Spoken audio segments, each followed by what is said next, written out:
Hi guys, I'm Danielle and welcome to Doga. Thank you for joining me today.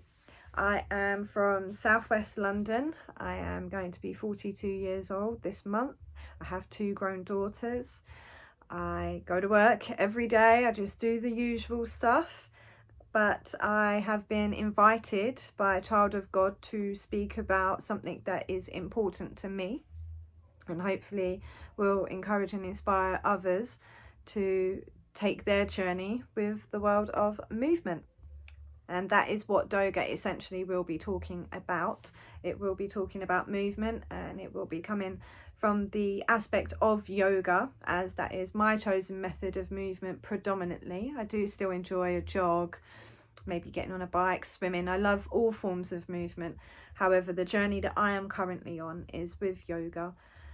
Into discovering a deeper practice with that, and I would love to share my journey with you over the next 31 days with that, and hopefully encourage and inspire you to find your purpose of movement, whatever that might be.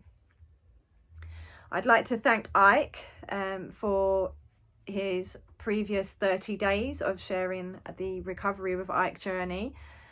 It has been an eye-opener and inspirational to watch, and I hope that what I now bring to the table is a very nice follow-on for those that was watching that journey with him, and to give a what's next for people who have looked at that, thought, I can relate to that, I can do all that, have done that, but are still maybe struggling with what's next, how to fill those voids. And movement is a great way of getting things back on track after a recovery process of any kind. So currently myself, I'm in the middle of recovery from a slip disc, and my sciatic nerve is still giving me jip, as I'd like to say. So my downward dog is a bit not so aligned at the moment, but I'd like to share with everybody that no matter where you are currently within your movement journey, there is somewhere to move to with that, in terms of whatever your status is, whether you are maybe chair bound or haven't really moved in a long time, you have stiffness in your body, etc. Yoga is a great beginning path to getting back on the movement journey, and that is what I wish to inspire everybody to do that watches this, is to find their movement goal. I'm not a certified yoga teacher, and I'm not pretending to be.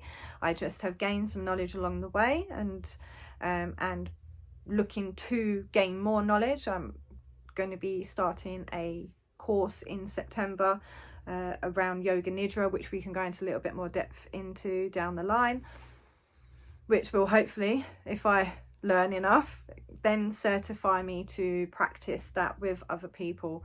In the meantime, the yoga practice that I have is predominantly just for me. If people wish to ask me questions or I can offer any insight, then I do, and I will.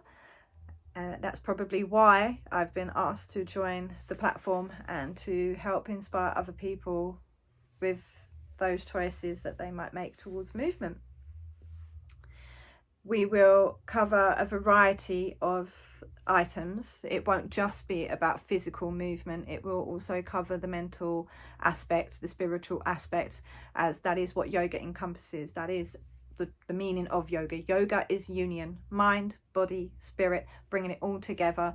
And anyone that has tried to begin a movement journey or a change in lifestyle, they know that it has to come from a holistic approach. It has to be an all-encompassing. You can't just work on one area and not the other. And that is why I probably love yoga so much. Plus there's just so much to it, the history behind it, the depths to it, the growth as a person that you can gain through practicing yoga. And when I mean practicing yoga, we're not just talking about a downward dog, a warrior one.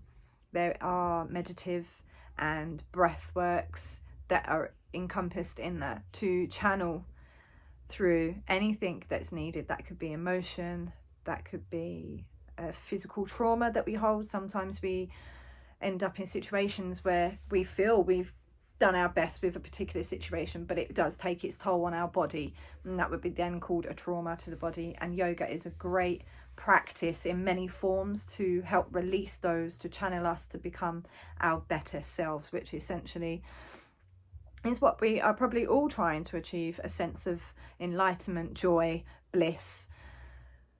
And it's a great organic way to achieve those goals for anybody. And if you suffer with stress, anxiety, you will find that many people use yoga as a tool for managing that, and maybe never even really suffer as much anxiety as they once would. I don't know about stress. I think we could all agree that stress never completely goes away. However, learning to manage it, and movement is a great way to manage that. Okay, so why Doga? Well, my name's Danielle. I enjoy yoga and I have a dog, and it's just that simple. And Lucy here, say hi, joins me on the mat most days and also shows me a thing or two herself. So yeah, that's why Doga was chosen as the name for July. If any of what I've spoken about today resonates with you, I look forward to you joining me on the future journeys. Thank you for watching, and speak to you soon. Bye.